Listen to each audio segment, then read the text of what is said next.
하나님께서 건지시고 살리실 사람이 있다면 오늘 예배드리는 여러분이 꼭 되시길 축복합니다.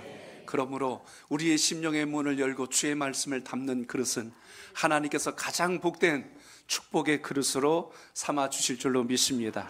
오늘 말씀의 제목 같이 나눕니다. 하나님께 돌아오라. 아멘.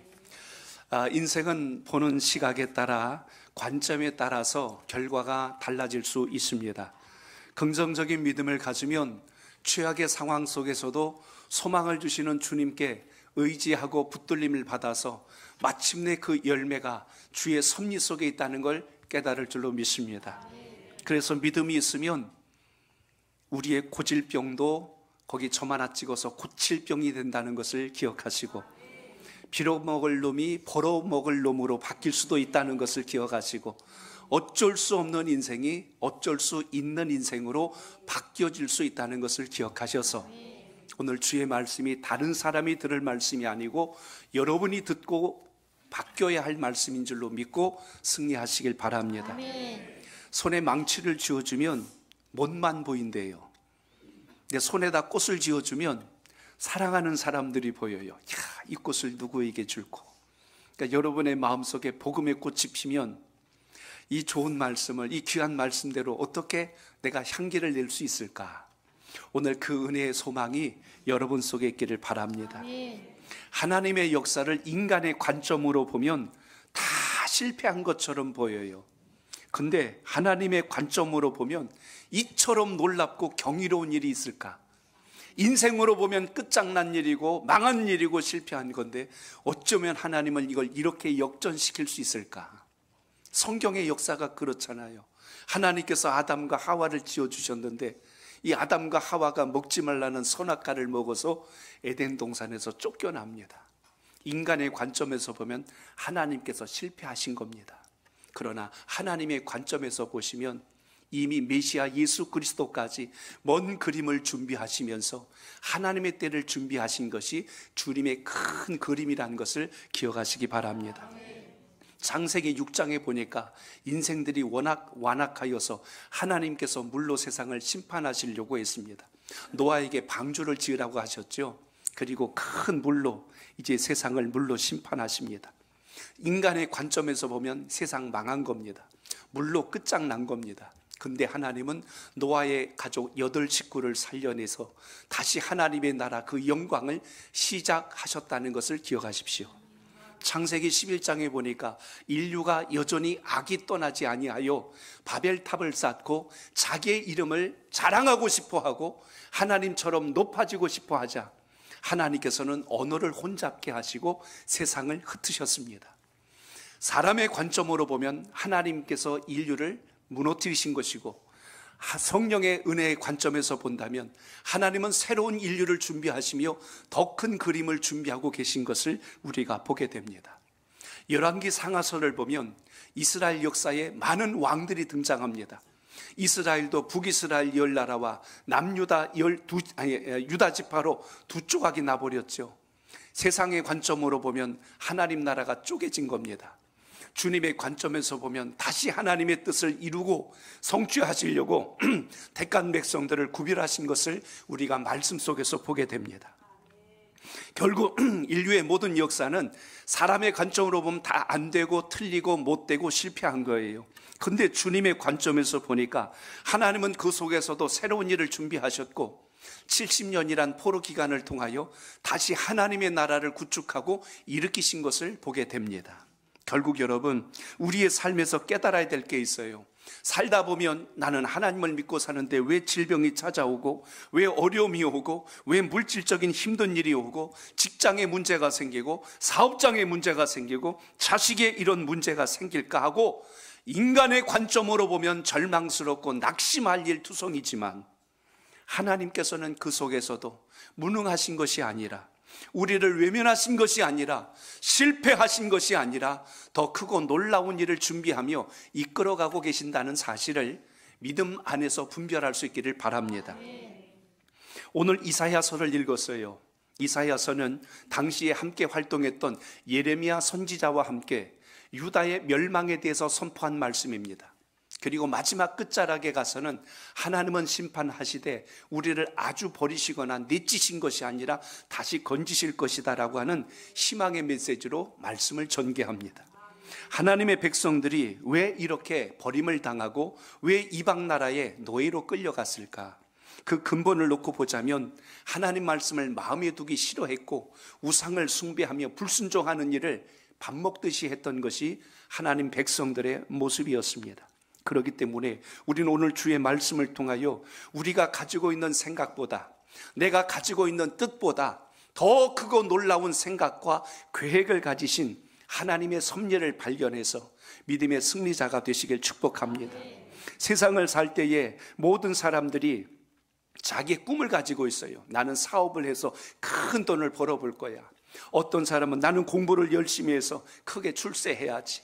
어떤 사람은 또 그림을 잘 그리고, 어떤 사람은 음악을 잘하고, 어떤 사람은 운동을 잘해서 그걸로 모든 사람들을 좀 즐겁게 해야지. 이렇게 꿈을 갖고 사는 것이 인생의 모습들입니다. 그런데 하나님의 역사와 섭리 안에서 예수님을 만나고 하나님의 뜻을 발견하게 되면 이 꿈 위에다가 꿈을 하나 더 얹게 되는데, 하나님께서 제게 주신 은사와 재능으로 하나님을 더 높이며 영화롭게 할 수 있도록 힘을 주시옵소서. 오늘 예배 드리시는 여러분의 신앙과 믿음이 이와 같기를 축복합니다. 그래서 우리는 주기도문 속에서도 그렇게 기도하지요. 뜻이 하늘에서 이루어진 것 같이 어디서 이루어지이다? 땅에서도 이루어지이다. 그렇기 때문에 하나님의 뜻은 하늘에서만 이루어지는 게 아니고 이 땅에서 성취된다면, 오늘 여러분의 소원하는 것이 주님의 뜻에 맞아야지 내 욕심이 되고 내 탐심이 되고 내 이기적인 욕망에서 끝나버리면 안 된다는 것입니다. 그래서 오늘 주님 말씀을 통해서 깨달아야 될 게 있어요. 주님은 이 땅에 오셔서 하신 말씀이 있는데 하나님의 뜻에 관해서 아주 정확하게 기록한 말씀이 있습니다. 우리 요한복음 6장 38절 우리 같이 읽어보겠습니다. 시작. 내가 하늘에서 내려온 것은 내 뜻을 행하려 함이 아니요 나를 보내신 이의 뜻을 행하려 함이니라. 아멘. 네. 예수님께서 말씀하셨어요. 내가 이 땅에 온 것은 나의 뜻을 이루려고 하는 것이 아니라 나를 보내신 이의 뜻을 행하려고 한다. 주님은 이렇게 말씀하셨습니다. 이유 없이 주님이 오신 게 아니고 뜻 없이 오신 게 아니란 걸 기록해 놓으셨는데, 바로 그 뜻이라는 의미를 바로 다음 절에 설명해 주었습니다. 요한복음 6장 39절로 40절 두 절을 다시 읽어봅니다. 시작. 나를 보내신 이의 뜻은 내게 주신 자 중에 내가 하나도 잃어버리지 아니하고 마지막 날에 다시 살리는 이것이니라. 내 아버지의 뜻은 아들을 보고 믿는 자마다 영생을 얻는 이것이니 마지막 날에 내가 이를 다시 살리리라 하시니라. 아멘. 주님께서 이 땅에 오신 이유, 보내신 분 하나님의 뜻이 있는데 하나라도 잃어버리지 않고 그들을 살리고 구원하시고자 이 땅의 독생자 예수 그리스도 육신의 몸을 입고 우리 주님께서 오셨다는 것을 기억하시길 바랍니다. 그래서 주님은 이 땅에서 기적도 베푸시고 그리고 병자도 고치시고 복음도 전하실 뿐만 아니라 귀신 들린 자를 온전하게 하시고 굶주린 자에겐 먹을 것을 공급하시는 놀라운 역사들을 보여주셨습니다. 모든 것의 목적이 하나였어요. 뜻이 하나였어요. 생각이 하나였어요. 오로지 한 영혼 한 생명을 살려내는 것, 이것이 주님의 뜻이었기에 예수님께서 이 땅에 오셔서 고난을 받으시고 십자가에 달려 죽으시고 3일 만에 부활하신 후에 다시 오실 그때까지 여러분들에게 성령을 부어주셨다는 것을 잊지 않길 바랍니다. 그래서 우리가 다시 이 회복의 자리로 돌아가려면 어떻게 해야 될 것인가? 오늘 말씀 속에서 우리는 그 답을 찾고자 합니다. 자, 저를 따라합니다. 하나님께 돌아와야 합니다. 6절로 7절에 보면 우리가 하나님께 돌아가는 방법에 대해서 말씀합니다. 같이 읽습니다. 시작. 너희는 여호와를 만날 만한 때 찾으라. 가까이 계실 때에 그를 부르라. 악인은 그의 길을, 불의한 자는 그의 생각을 버리고 여호와께로 돌아오라. 그리하면 그가 긍휼히 여기시리라. 우리 하나님께로 돌아오라. 그가 너그럽게 용서하시리라. 아멘. 하나님께서 고통 중에 있는 유다 백성들로 하여금 죄의 결과가 얼마나 무서운지를 알게 하시고, 그리고 죄를 회개하고 돌아오면 다시 하나님은 이전보다 더 갑절의 사랑과 은혜로 공급해 주시겠다고 말씀합니다. 오늘 여기 보면 그 세 가지 방법을 말씀했는데, 첫째가 무엇이냐면 여호와를 찾아야 된다고 말씀합니다. 너희는 여호와를 만날 만한 때 찾으라라고 이렇게 지금 기록하고 있어요. 유다 백성들이 바벨론의 포로로 잡혀가서 그때 그들이 생각하기를 하나님이 우리를 버리셨구나, 하나님이 이제 우리를 잊으셨구나, 하나님이 우리를 내치셨구나 하고 낙심 중에 있습니다. 그러나 오늘 말씀 속에 보니까요, 너희는 여호와를 만날 그때를 반드시 찾으라고 했는데, 여기 찾는다는 말의 원뜻을 보면 하나님의 뜻을 발견하라라는 의미를 가지고 있습니다. 하나님의 뜻을 발견해라, 하나님의 뜻을 깨달아라, 이 말씀의 의미를 생각한다면 하나님은 버리신 것도 아니고 내치신 것도 아닌데, 우리 스스로 자격지심이 생겨서 일이 꼬이거나 얽혀버리면 하나님이 나를 버리셨다고 오해를 합니다. 하나님의 본래 목적은 하나님의 백성들의 회복에 있었다는 것을 성경 전체를 통해서 우리가 볼 수만 있다면 그것이 하나님의 관점에서 눈이 열려지는 놀라운 역사일 것입니다. 그렇기 때문에 당시에 하나님의 율법을 통하여서 하나님의 뜻을 보여주셨는데 그들이 눈이 가려져서 하나님의 본심을 몰랐어요. 그 뜻을 모른 겁니다. 집에서 애가 말을 하도 안 들으니까 뭐라고 그래? 너 그러려면 나가! 그랬더니 얘가 뭐라고 그래요? 자기 방에 들어가서 침을 차곡차곡 싸더니 아버님 어머님 안녕히 계십시오. 그리고 나가버리면 이건 미련한 놈이죠. 그 말의 의미는 뭐예요? 너 그렇게 하면 안 돼 하는 사랑의 메시지지, 그게 너 집 싸가고 너는 호적에서 파버린다니까, 당장 또 동사무소 찾아간다니까. 그런 미련하고 어리석은 사람이 어디 있어요? 지금 이스라엘 백성들이 그 모양 그 꼴입니다. 하나님이 내치셨더니 버린 줄 알아. 버린 게 아니라 그들이 가지고 있는 우상숭배, 불순종하는 옛 습관들을 완전히 뽑아내시기까지 하나님이 지금 단련하시고 기다리고 계신데, 이들의 생각에는 하나님이 버렸다고 생각합니다. 그렇기 때문에 오늘 여기 말씀합니다. 여호와를 만날 만한 때 찾으라고 한 것처럼 오늘 여러분 기회 있는 대로 주님 앞에 엎드리는 역사가 있기를 바랍니다. 바로 이어서 뭐라고 나와요? 가까이 계실 때 그를 부르라라고 그랬어요. 여호와를 부르는 신앙이 되시길 바랍니다.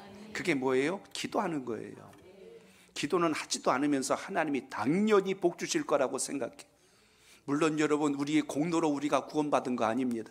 전적인 주님의 은혜로 구원받았지요. 그럼 구원받은 자가 마땅히 하나님에 대한 감사의 신앙 표시가 뭐가 있겠어요? 입을 열어 주님께 기도하고 간구할 수 있길 바랍니다. 그래야 하나님의 마음도 알고 주님의 뜻도 깨닫고 세상의 위기와 어려움이 왔을 때 이겨나가는 힘도 있지요. 신앙생활을 취미생활로 하지 말고 신앙생활을 삶의 액세서리로 여기지 말고 오늘 다시 주의 말씀 앞에 믿음의 중심을 세워서 주님을 부르는 신앙이 되시길 바랍니다. 부르면 부를수록 주님은 우리를 향하여 더 크고 놀라운 뜻을 보여주시고 계신다는 것을 잊지 않길 바랍니다.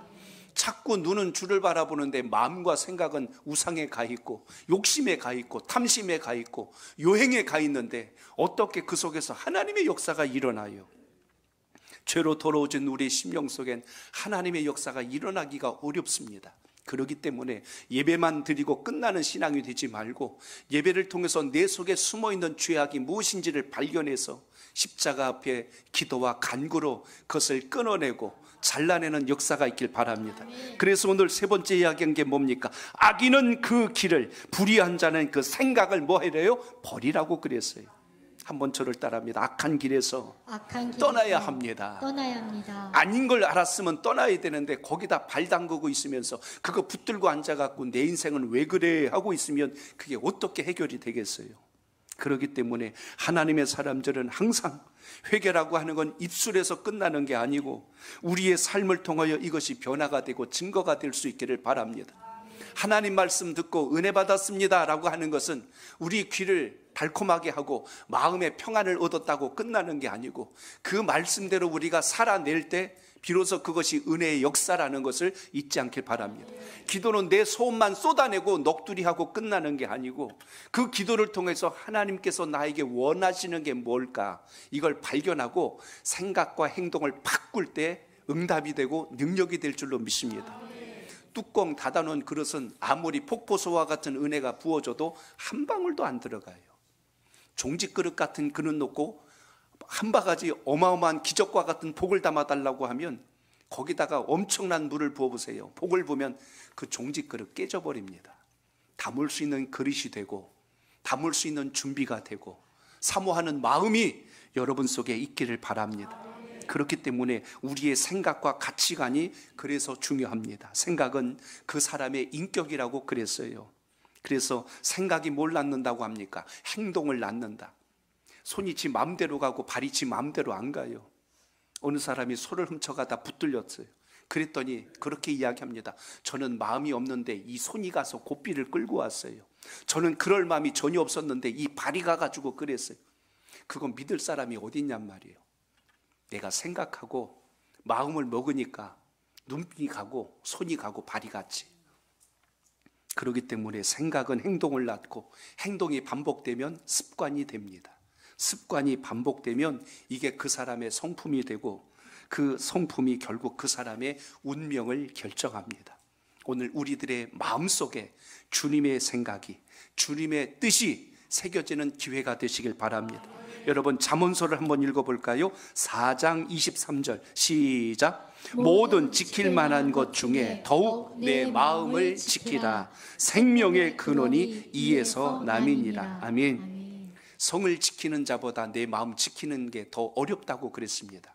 그만큼 오늘 모든 지킬 만한 것 중에 너의 마음을 지키라고 한 것처럼 우리의 마음이 새 속에 물들어서 멍들고 무너지지 말고 더 주님의 뜻을 담을 수 있기 위하여 힘을 다할 수 있기를 바랍니다. 그래서 이렇게 준비된 자가 뭐 하래요? 여호와께 돌아와야 된대요. 따라합니다. 여호와께 돌아와야 합니다. 여호와께 돌아오라. 그리하면 어떻게 하신대요? 긍휼히 여겨주시겠대요. 불쌍히 여겨주시겠대요. 내가 이렇게 망가졌는데 주님이 용서해 주실까? 그건 내 생각이고 주님께서는 그 상황에서도 우리를 바꾸시고 일으켜서 놀랍고 보배롭게 하심을 잊지 않길 바랍니다. 세상은 물건이 낡으면 버리고 폐기합니다. 그런데 하나님은 망가진 생을 고쳐서 AS 하셔서 더 이전보다 좋은 것으로 만들어서 우리를 일으켜 주시는 분이 주님이란 사실을 잊지 않길 바랍니다. 그래서 하나님은 사랑과 자비하심이 많으셔서 이 땅에 예수 그리스도 주님만 보내주신 것이 아니라 주님을 따르는 제자들을 보세요. 하나같이 온전한 제자가 몇이나 있었어요. 수제자라고 했던 그 베드로는 예수님을 모른다고 3번이나 부인했지요. 주님 붙드실 때 멀찍이 서가지고 지켜나 봤지요. 주님 위해서 한다고 했던 이전의 말들이 모두 수포로 돌아간 것을 보지 않습니까? 그런데 오늘 그 베드로에게 예수님께서 다시 나타나셔서 뭐라고 말씀하셨어요? 요한의 아들 시몬아, 내가 나를 사랑하느냐? 3번을 물으신 후에 내 양을 먹이라, 내 양을 치라, 다시 그에게 사명을 위임하는 장면을 우리가 봅니다. 사도 바울이 예수님을 만나기 전에는 예수 믿는 자를 핍박하는 인생이었어요. 하나님이 쓰실 인생이 없어서 그 바울을 선택하셨을까요? 그 바울을 통하여 다시 하나님의 나라를 세울 수 있는 기회와 힘을 주셨다면 오늘 이 시간에 예배드리고 주님께 뜻을 정한 여러분을 왜 하나님이 이곳에 부르시고 여기서 예배를 드리고 말씀을 듣게 하셨을까? 여러분의 모든 섭리 속에 하나님의 계획이 있음을 오늘도 기억하시길 바랍니다.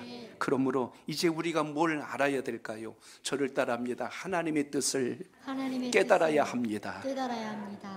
출애굽을 한 이스라엘 백성들을 놓고 생각해 보겠습니다. 그들이 하나님의 뜻을 따랐다면 그렇게 헛짓거리 안 했을 거예요. 애굽에 있을 때 무려 400년이 넘도록 종살이하는 그들을 모세를 통해서 이끌어내셨을 때 놀라운 이적을 봤잖아요. 열지양을 내리는 하나님의 권세와 능력을 알았는데도 하나님이 그들을 이끄실 때 제일 먼저 순족한 시온의 대로를 곧게 가는 길을 간 게 아니라 광야로 이끌어 가십니다. 그곳은 햇볕을 가릴 만한 그늘도 없었고 마실 만한 물도 없는 곳으로 데리고 갔어요. 그랬더니 그들이 광야에 나와가지고 하나님을 원망하기 시작합니다. 하나님을 오해하기 시작해요. 애굽에 죽을 수 있는 매장지가 없어서 우리를 여기까지 끌고 왔냐? 야, 마실 물도 없는 이곳으로 뜨거운 떼약볕에서 우리를 죽이려고 여기까지 데리고 왔냐? 이러면서 모세를 원망하고 하나님을 원망하는 거예요. 네, 하나님이 광야로 이끌어 가실 때는 이유가 있었잖아요. 뜻이 있었잖아요. 그들의 노예 근성을 뽑아내기까지 오로지 여호와 하나님만을 바라보게 하시려고 하는 하나님의 큰 의도가 있었는데 그 마음을 모르니까 하나님이 우리를 죽이려고 여기로 끌고 왔구나, 이렇게 원망합니다. 그러니까 인간의 관점에서 보면 원망할 일 투성이요, 불평할 일 투성이요, 낙심할 일 투성인 게 인생입니다. 이 길이 아닌데, 애굽이 훨씬 더 좋은데, 가나안보다 애굽으로 가는 게 낫겠는데 결국 인생의 생각은 여기서 멈춥니다. 그러나 모세를 통하여서 또 여호수아와 갈렙을 통하여서 그들이 뭘 봅니까? 하나님의 이끄심을 그들은 정확하게 기억하였기에 광야길에서도 주의 뜻을 붙들었다는 것을 잊지 않길 바랍니다. 하나님은 무더위에 죽지 않도록 커다란 구름을 띄워주셔서 그늘도 만들어 주셨잖아요. 마실 물도 공급해 주시잖아요. 그들이 먹을 게 없으니까, 농사할 수 없으니까 매일 아침마다 만나를 공급해 주셨잖아요. 그런데 그들이 한다는 소리가 뭡니까? 이제는 만나도 지겹다 그래요. 매일 아침마다 이거 먹는 게 아주 이가 갈린다. 애굽에 있을 때는 고기도 먹고 채소도 먹고 별거 다 먹었는데 이게 뭐냐고. 인생이 얼마나 완약하면 감사가, 은혜가 넘치면 나중에 당연한 게 돼버려요. 그래가지고 결국 이게 불평으로 돌아가니까 이쯤 되면 여러분 같으면 어떻겠어요? 에라, 애굽에 가서 그냥 종으로나 살아라, 그리고 내버려둘 수도 있을 겁니다. 근데 신기하고 놀라운 것은 하나님의 생각과 뜻이 우리와 너무나 다르다는 것입니다. 하나님은 그들을 끝까지 버리지 아니하시고 끝까지 포기하지 아니하시고 징글맞은 그들을 끝까지 이끌어 가시는 하나님의 역사가 오늘도 살아계심을 잊지 않길 바랍니다. 그래서 여러분, 하나님의 마음을 모르면 우리는 내 생각이 옳다고 우긴다니까요. 오늘 다시 주의 말씀을 통해서 우리가 깨달아야 될 것이 있습니다. 주님의 관점으로 보았던 모세, 그리고 여호수아, 갈렙, 이 세 사람을 빼고 출애굽 1세대들이 왜 광야에서 모두 죽었는가를 기억하십시오. 오늘 다시 우리는 이 예배를 통하여 하나님 아버지의 본심, 하나님 마음의 생각, 하나님 마음의 뜻을 잘 붙들 수 있는 믿음의 지혜가 살아있기를 바랍니다. 그렇기 때문에 하나님의 뜻을 알아야 비로소 우리의 삶의 방향이 흔들리지 않을 수 있는데, 그 하나님의 본심을 모르니까 옆에 와서 조그만 유혹이 와도 넘어가 버리고 세상의 소리만 들려도 귀를 쫑긋하게 되고 자꾸 곁길로 가다 보니까 몸은 주님 앞에 와 있는 것 같은데 마음은 세상 속에서 헤어나오지를 못하니까 복을 담는 그릇이 못 되잖아요. 자꾸 복이 새나가잖아요. 누가복음 15장에 보면 탕자의 비유가 나옵니다. 둘째 아들이 아버지에게 자기 상속을 모두 챙겨갖고 집을 나갔어요. 부자가 될 줄 알았고 성공할 줄 알았고 출세할 줄 알았어요. 웬걸요? 집 나갔다가 완전히 빈털털이 거렁뱅이가 되고 돼지들이 먹는 쥐염 열매나 먹고 나중엔 갈 길이 없게 되자 아버지를 찾아옵니다. 그때 아들의 생각이 성경에 기록되어 있어요. 나는 이제 아버지의 아들이라고 불릴 자격도 없다. 나는 집에 가서 이제부터 종으로 살겠다 하고 이 아들은 종으로 살고자 결심하고 아버지를 찾아왔어요. 그게 아들의 생각입니다. 그런데 아버지의 생각은 달랐어요. 아버지의 생각은 그 아들이 오자 너무나 기뻐했고 다시 옷을 갈아입히고 손에 다시 반지를 끼워주고 다시 신발을 신겨주고 심지어 송아지를 잡아서 잔치까지 벌입니다. 이게 아버지의 생각, 아버지의 마음입니다. 그걸 모르는 둘째 아들은 자긴 종으로 사는 것만도 다행이라고 생각했어요. 큰아들도 역시 마찬가지 아니겠어요? 집안 말아먹고 들어온 저놈에게 왜 잔치까지 벌려주냐고 큰아들은 몹시 속상해합니다. 둘째 아들도 큰아들도 아버지의 마음을 모르는 거예요.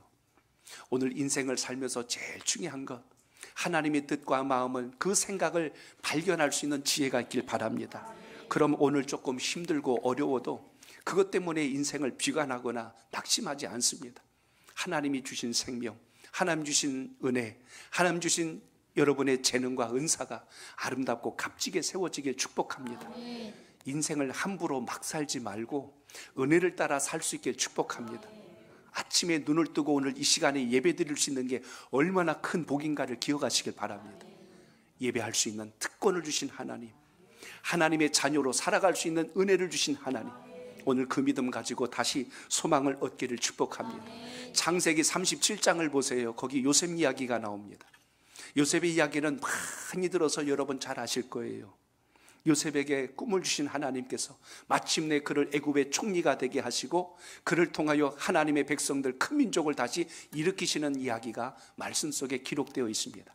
인간의 관점으로 보면 요셉에게 꿈을 주시고 요셉이 그것을 이룰 수 있도록 도우신 하나님의 이야기처럼 보여집니다. 그런데 하나님의 관점은 요셉의 목적이 아니에요. 요셉을 통하여 하나님의 가문 믿음의 계보를 살려내려고 그를 통해서 일하셨다는 것을 여러분 기억하시길 바랍니다. 인생에 나만 보면요, 복받으면 나만 잘된 줄 안다니까. 근데 나만 잘된 게 아니고 그걸 통하여서 하나님은 그 주변의 모든 것까지 일으키실 엄청난 그림과 계획을 가지셨다는 걸 잊지 않길 바랍니다. 퍼즐 한 조각만 쥐고 마치 전부 가진 것처럼, 이야, 이게 얼마나 그거 있어서 끝이 아니라니까요. 나중에 그림을 맞추고 나니까 어마어마한 그림이 있었어요. 그게 하나님의 계획하심입니다.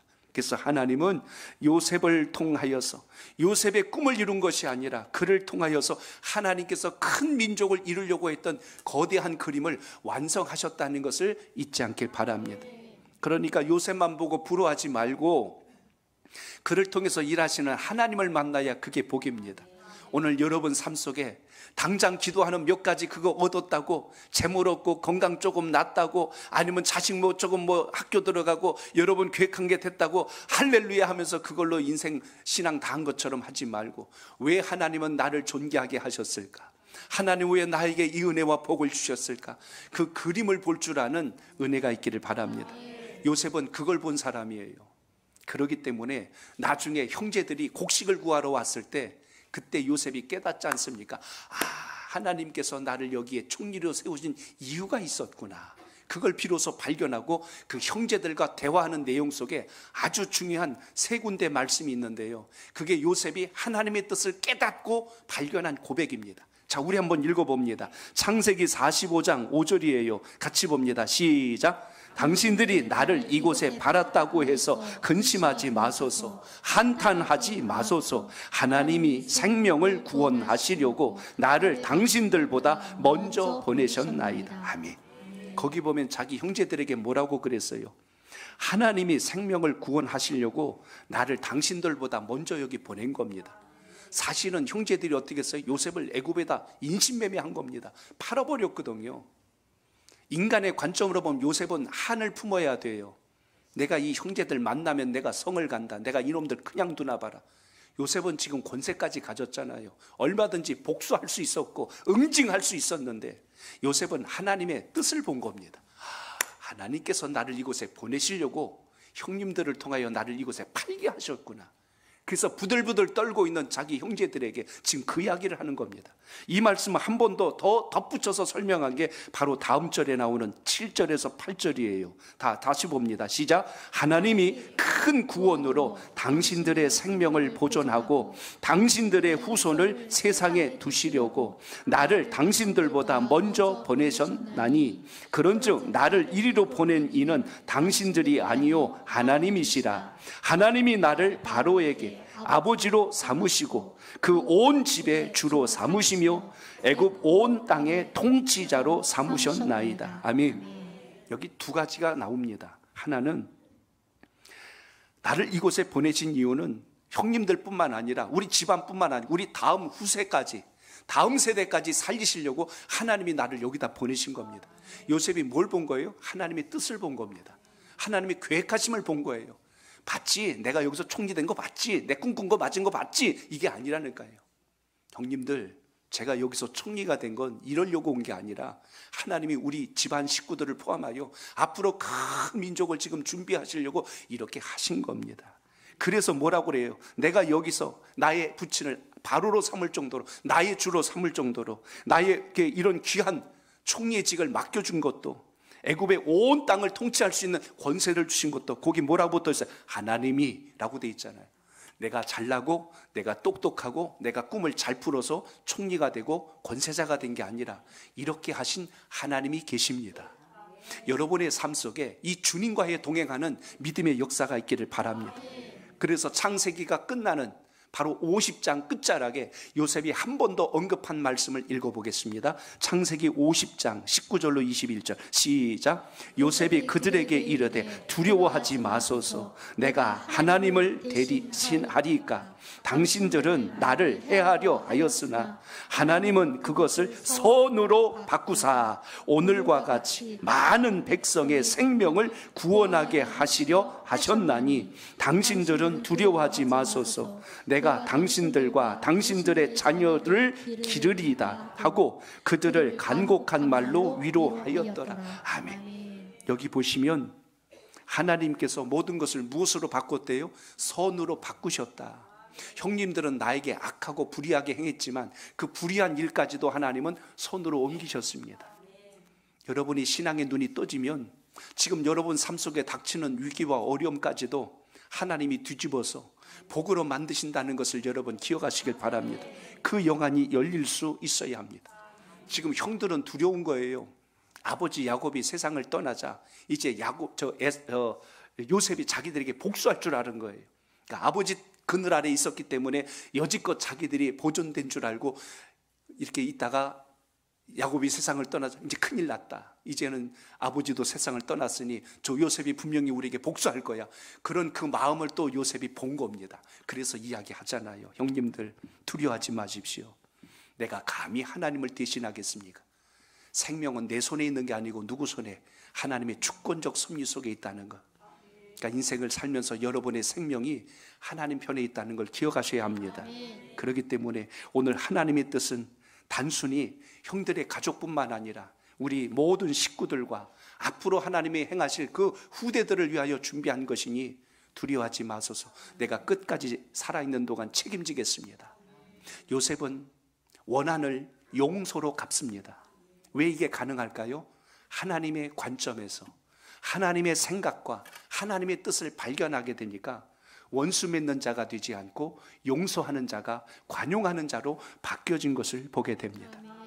그래서 로마서 8장 28절 보세요. 거기 이렇게 기록됩니다. 시작. 우리가 알거니와 하나님을 사랑하는 자 그의 뜻대로 부르심을 입은 자들에게는 모든 것이 협력하여 선을 이루느니라. 아멘. 우리의 모든 삶을 선으로 바꾸시는 주님을 기대하시길 바랍니다. 나는 이래서 안 되고 이래서 불행하고가 아니고 이 안 되고 불행한 상황 속에서도 건지실 하나님을 의지합니다. 이 믿음이 있기를 축복합니다. 동물의 왕국을 보면 모든 동물들의 삶을 보면서 우리 인생을 발견하게 됩니다. 여러분 기린 아시지요? 기린이요 웬만한 3층 높이 건물만큼 목이 상당히 깁니다. 뼈마대는 7개인가 8개가 있는데 이 긴 목을 가지고 궁금한 게 애들이 제일 궁금해하는 게 있어요. 하나는 물을 도대체 어떻게 먹을까? 저 긴 목을 가지고. 두 번째, 저 기린은 어떻게 잠을 잘까? 아시는 분들 계세요? 기린을 실제로 그 영상에 보니까 그래요. 기린이 물을 마시는데 어떻게 마시냐면 바닥에 있는 물을 하려면 여기서 내려가려면 한참 엘리베이터 타고 내려가야 됩니다. 근데 어떻게 하냐면 기린이 다리를 쫙 벌려요. 그러니까 몸이 쫙 낮아지니까 그때 머리를 탁 숙여가지고 물을 먹기 시작합니다. 꼿꼿이 서가지고 머리가 땅에 안 닿아요. 그런데 다리를 쫙 벌리니까 물을 마셔. 근데 그 다음이 문제예요. 그럼 어떻게 돌아오나 봤더니 야, 저 기린이 그렇게 순발력이 좋은지 몰랐어. 이렇게 있다가 한번 여러분 이거 인터넷 다 나오니까 한번 찾아보시오. 이렇게 먹다가 펄쩍 해서 딱 하는 거예요. 한 번에 손을 딱 가운데로 모아가지고 목을 딱 세우는데 야, 재주가 좋다 그랬어. 야, 다 먹고 살게 돼 있구나. 못 먹는 게 아니구나. 그럼 맹수들이 오면 어떻게 하나? 사실 기린이 다리도 길지만 머리가 그냥 이렇게만 있는 게 아니고 휘저으면 얼마든지 돌아간대. 그래서 반경이 넓기 때문에 웬만한 맹수들도 쉽게 접근을 못합니다. 근데 제일 취약할 때가 있어요. 언제냐면 암컷이 새끼를 낳을 때입니다. 기린은 눕지를 못하잖아요. 그러니까 새끼를 낳을 때요 서서 낳습니다. 그러니 그 높은 데서 새끼를 낳는다고 생각해 보세요. 밑에서 하이에나나 사자들이 기다리고 있어요. 떨어지기만을 기다리고 물어가려고. 그렇게 하고 있는데 이 기린이 새끼를 낳습니다. 막 힘들게 진통을 하다가 뚝 나면 위에서 뚝 떨어질 거 아니겠어요. 기린이 뚝 떨어지면은 머리를 얼얼얼얼 해가지고 충격을 받아가지고 그래. 근데 바로 다음 동작이 뭐냐면 기린이 이 새끼를 발로 걷어차요. 뻥 하고 차버립니다. 아니 새끼를 낳았으면 좀 핥아주고 해야 되는데 발로 차버리니까 이 새끼가 놀래가지고 정신이 뽀쩍 나는 거예요. 사람은 한번 일어나서 걸으려면 1년이 넘어야 되잖아요. 동물들은 참 하나님이 오묘하고 신비로운 것은 나면은 바로 일어나게끔 하신 게 얼마나 감사한지 몰라. 애를 낳고 있어가 조금 있다 애가 목만 가누도 우리 애가 목을 움직여요. 그거 가지고 막 집안에 경사가 나. 우리 애가 뒤집었어요. 그거 갖고 난리가 나. 기르는 그 자리에서 바로 일어나는데 그거 갖고 우리는 놀라고 막 기뻐하고 감격한다니까요. 근데 그렇게 하면 거기서 안 끝나고 세 번째 또 걷어차요. 그게 무슨 뜻일까요? 뛰라는 겁니다. 거기 그대로 가만히 있으면 누구 밥 돼요? 사자 밥 되는 거예요. 하이에나 밥 됩니다. 살리려고 지금 걷어차는데 그 어미 마음을 오해하면 무슨 생각을 할까요? 어미가 나를 분명히 미워하는 게 틀림이 없어. 내 아버지 아들이 아닌 게 분명해. 나를 버리려고 작정을 한 것 같아. 이러고 나서 억하심정을 가지면 되겠냔 말이에요. 그래서 정신을 차리고 뻘쩍 일어나갖고 뛰니까 그때서야 어미는 새끼를 핥고 보호하기 시작합니다. 주님께서 때로는 우리를 걷어차실 때도 있어요. 그게 나를 미워서 버린 게 아니라 우리가 더 강건하게 세워지길 원하시는 하나님의 뜻이 있음을 여러분 잊지 않길 바랍니다. 그거 모르면 우리는 평생 주님 오해하다가 인생 끝납니다. 우리는 종교놀이 하는 사람들 아니에요. 취미로 신앙생활 하는 거 아닙니다. 시간 남아서 여기 와 계신 거 아닙니다. 주님을 깊이 만나시고 주님의 뜻을 발견하셔서 진정 복 있는 하나님의 사람 되시기를 축복합니다. 저를 한 번 더 따라합니다. 하나님의 뜻과 우리의 생각은 다릅니다. 8절로 9절을 같이 봅니다. 시작. 이는 내 생각이 너희의 생각과 다르며 내 길은 너희의 길과 다름이니라. 여호와의 말씀이니라. 이는 하늘이 땅보다 높음같이 내 길은 너희의 길보다 높으며 내 생각은 너희의 생각보다 높음이니라. 아멘. 하나님의 뜻이 우리의 인생의 뜻과 다르다고 말씀합니다. 하나님의 생각이 우리의 생각과 같지 않다고 말씀합니다. 하나님이 정하신 길이 우리가 정한 길과 다르다고 말씀합니다. 틀리다고 하는 것이 아니라 다르다는 뜻은 내가 생각한 것보다, 내가 계획한 것보다 더 크고 존귀한 것으로 여러분을 이끄시는 분이 우리 하나님 되심을 잊지 않길 바랍니다. 그거 놓치면 원망하고 삽니다. 그거 놓치면 내 인생 불행하다고 합니다. 그거 모르면 낙심하다가 인생 끝납니다. 그렇기 때문에 오늘 다시 주의 말씀을 통하여 하나님의 은혜가 무엇인지, 주님의 섭리가 무엇인지 붙들 수 있는 지혜가 있기를 축복합니다. 말씀을 준비하다 어느 여집사님의 간증문을 좀 읽었습니다. 그 집사님의 이야기가 그래요. 남편이 이 핑계 저 핑계 대면서 교회를 안 나와서 그냥 내버려 뒀대요.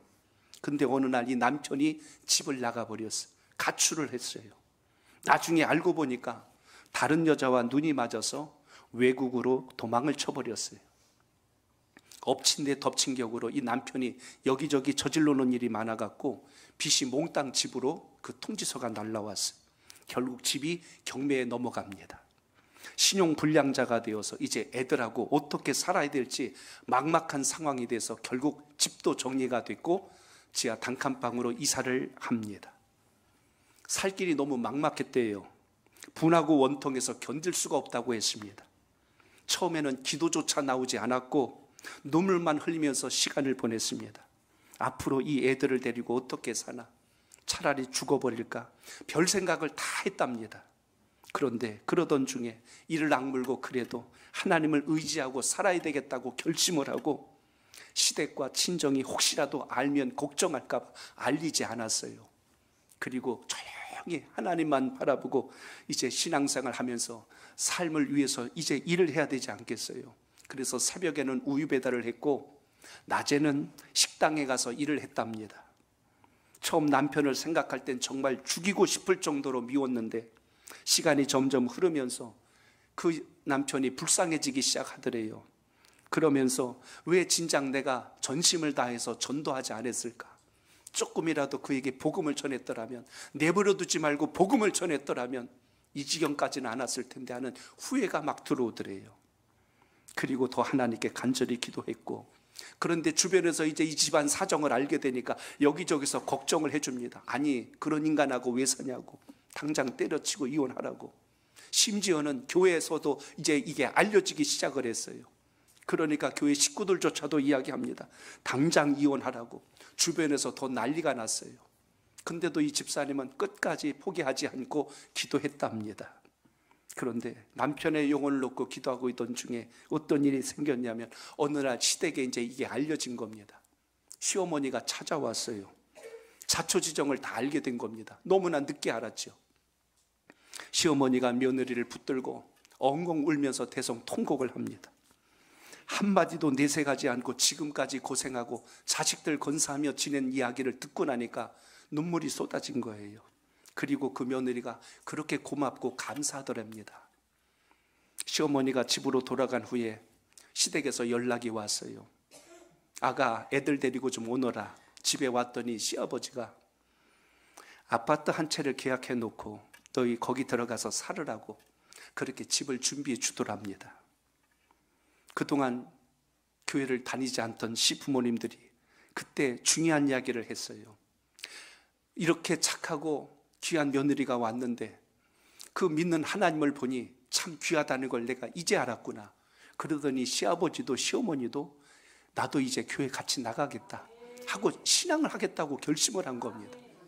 그리고 동서까지 다 연락을 해서 우리 가족 모두 이제부터 교회 다녀야 된다 하고 이렇게 해서 가족 모두가 신앙생활을 시작합니다. 집을 줬다고 했을 때는 입이 커지고 눈이 커지더니 전도했다는 말 들으니까 별로 표정이 그러시네. 이 며느리가, 이 여집사님이 깨달은 거예요. 아, 하나님께서 우리 가족 모두를, 이 집안을 다 믿음의 가족으로 만드시려고 여기까지 이끄셨구나. 내가 버티고 견뎠더니 그 이유를 알게 하셨구나. 그 간증에 그렇게 고백을 해요. 이거 모르면 우리 원망하지 않습니까? 하나님, 제게 왜 이러십니까? 제가 뭘 잘못했습니까? 다른 사람도 아닌 저에게 이러시면 안 되잖아요 하고 우리 낙심할 수 있는 일입니다. 그런데도 끝까지 포기하지 않고 하나님의 생각을, 하나님의 뜻을 묻고 있다가 결국 집안이 다시 회복되어 나가는 그 과정을 고백하는 걸 보았습니다. 사랑하는 성도 여러분, 오늘 혹시라도 여러분 삶 속에 해결되지 않는 어려움과 아픔이 있다면 세상 방법으로 가지 말고 더 주님 앞에 엎드릴 수 있길 축복합니다. 주님은 답을 가지고 계시거든요. 열쇠를 가지고 계시거든요. 거기에 여러분의 마음과 중심이 있어야지 자꾸 세상 방법으로 가버리니까 여러분에게 주신 축복의 그릇이 깨져버리고 거기에 금이 가버리고 거기에 구멍이 뚫려버려서 결국은 이게 다 새나가는 것을 보게 됩니다. 이제 말씀의 결론을 맺고자 합니다. 캐나다의 로키 산맥은 해발 3,000m가 수목 한계선이라고 합니다.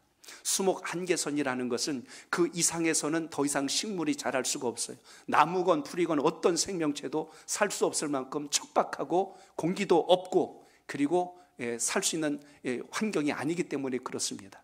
그런데 놀라운 것은 그 수목 한계선에서 자라는 나무들이 있어요. 이 나무들은 추위와 모진 바람을 견뎌내려고 나무들이 올곧게 못 자랍니다. 다 구부러져 있어요. 멀리서 보면 꼭 사람이 기도하는 것 같아요. 이렇게 S자로 구부러지고 한쪽으로 다 쓰러져 있으니까. 그런데 신기한 것은 이 나무가 이렇게 바람을 견뎌내고 추위를 이겨내다 보니까 밀도가 높아서 악기를 쓸 때 최고급 목재로 재료로 쓰인다는 것입니다. 그래서 악기를 제작할 때 거기서 나온 재료는 100% 보증할 정도로, 그리고 거기서는 가장 아른 공명하는 그 울리는 소리가 가장 깨끗하게 들릴 만큼 그 나무를 그렇게 명품으로 친다는 걸 봤습니다. 우린 그 생각을 하셔야 돼요. 내 삶 속에 시련과 어려움이 있다고 해서 결코 우리 인생에 망가지거나 실패한 것이 아니라 여러분을 명품 인생으로 만드시는 하나님의 역사가 살았기를 축복합니다. 오늘 예배를 통해서 나의 뜻보다 하나님의 뜻을 우선하고 나의 생각보다 하나님의 생각을 거머쥐고 이기는 신앙의 승리자가 되시기를 주의 이름으로 축복합니다. 하나님을 찾으시고 하나님을 부르시고 세상의 모든 것을 내려놓고 주님을 향할 수 있기를 바랍니다. 내일부터 5일간 우리 새학년 새출발 특세를 시작합니다. 우리 자녀들의 새 학기를 앞에 놓고 하나님의 자녀로 다시 굳건히 설 수 있는 기회를 갖습니다. 우리 집 자식은 떨어져 사니까 나는 안 해도 되겠지요. 우리 집 애는 다 컸으니까 나는 안 해도 되겠지요. 그러지 말고 자녀가 떨어져 있걸랑 그 자녀를 위해서 한 주간 기도할 수 있기를 바랍니다. 함께하는 자녀가 있다면 요즘 유튜브와 그리고 SNS와 여러 가지 세상의 물물로 인하여 우리 자녀들의 정서와 뇌와 생각이 얼마나 지배당했는가를 생각하셔서 조금 이걸 정화할 수 있는, 더 하나님께 붙들림 받을 수 있는 소중한 기회가 되시길 바랍니다. 내 뜻을 고집하지 않고 내 뜻대로 자식을 양육하지 않고 하나님의 뜻대로 양육할 수 있는 힘을 기도를 통해서 얻어낼 수 있기를 축복합니다. 내일 복된 아침 여러분의 간구 속에 하나님의 은혜가 살아있는 귀하고 아름다운 은혜가 있기를 축복합니다.